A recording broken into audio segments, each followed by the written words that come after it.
Alan Gani chegou aqui nessa sexta-feira para trazer informações da economia. Bom dia, Gani. E boas informações. Opa! Bom dia, Lívia. Bom dia a toda a nossa audiência. A taxa de desemprego surpreendendo positivamente. Recuando 0,5 ponto percentual no trimestre encerrado em agosto, em relação ao trimestre anterior. Perfeito. Traga os números, por favor. Vamos lá. Se a gente comparar em relação ao mês de julho, a taxa de desemprego no Brasil era 6,8%. Agora, em agosto, 6,6%, o dado veio abaixo da projeção de mercado, que era de 6,7%. Por que a taxa de desemprego tem surpreendido tão positivamente aqui no Brasil? E aí eu levanto algumas hipóteses. Uma delas era que a economia brasileira estava com alto nível de ociosidade. Então, naquele mundo pós-pandemia, muita máquina parada, muito estoque de mão de obra também parado, à medida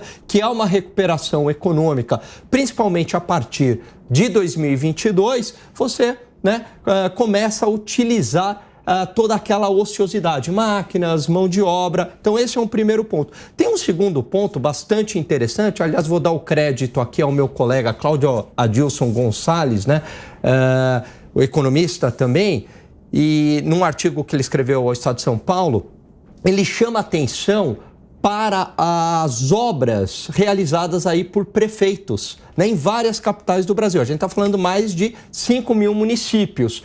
E aí tem muita contratação, mesmo que temporária, por conta dessas obras. É óbvio, né? O prefeito lá quer se reeleger, então... Deixa lá para o final. Deixa lá para o final, acaba fazendo obra, né? Então tem um efeito, e a construção civil emprega muito, altamente empregadora de mão de obra. Então, a gente está levantando aqui algumas hipóteses, evidentemente que é difícil a gente medir do ponto de vista estatístico, mas me parecem hipóteses bastante razoáveis, Então, a ociosidade, acabando essa ociosidade, e por outro lado também as obras aí das capitais.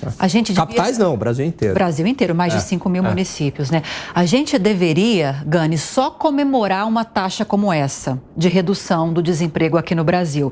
O problema é que esse resultado vai ao encontro de outros que mostram uma aceleração da atividade econômica aqui no Brasil, o que embute uma pressão a mais na inflação e preocupa em relação à decisão. Exatamente. Sobre a taxa básica de juros. Pode mexer com isso? Pode, boa pergunta. É claro que a taxa de desemprego mais baixa é ótimo para o país, as pessoas estão trabalhando, estão tendo renda, estão consumindo. Agora, é dor de cabeça lá para o Banco Central. Por quê? Porque o Banco Central, ele diz o seguinte, olha, esse hiato do produto, principalmente no mercado de trabalho, está mais apertado. O que é esse hiato do produto? Vamos lá, o que é esse hiato do produto? A capacidade de produção da economia brasileira não cresceu, mas a demanda de consumo aumentou. Então, eu tenho muita demanda por uma capacidade de produção esgotada. E eu não tenho mais ociosidade, eu já estou no limite. Então, como eu não tenho mais ociosidade, qualquer estímulo que eu der de consumo, eu não tenho mais como aumentar essa produção. Pressiona. Então, isso vai para preço, e principalmente no mercado de trabalho. Por isso que o Banco Central sempre fala disso na ata do Copom, no comunicado, dizendo da preocupação das pressões no mercado de trabalho. Olha, está crescendo a massa salarial, as pessoas estão trabalhando, estão diminuindo aí a taxa de desemprego, mas a produtividade não aumenta. Eu não estou aumentando aqui a capacidade de produção. Essa capacidade de produção é aumento de infraestrutura, a pessoa conseguir produzir mais com menos recursos, então eu não consigo aumentar isso. Então, se eu dou um estímulo, mais consumo com uma produção estagnada, onde é que pega? Preço. Então, o Banco Central, vou ter que subir a taxa de juros. Vamos ouvir o Vilela sobre isso também? Vilela, é muita pressão em cima da inflação.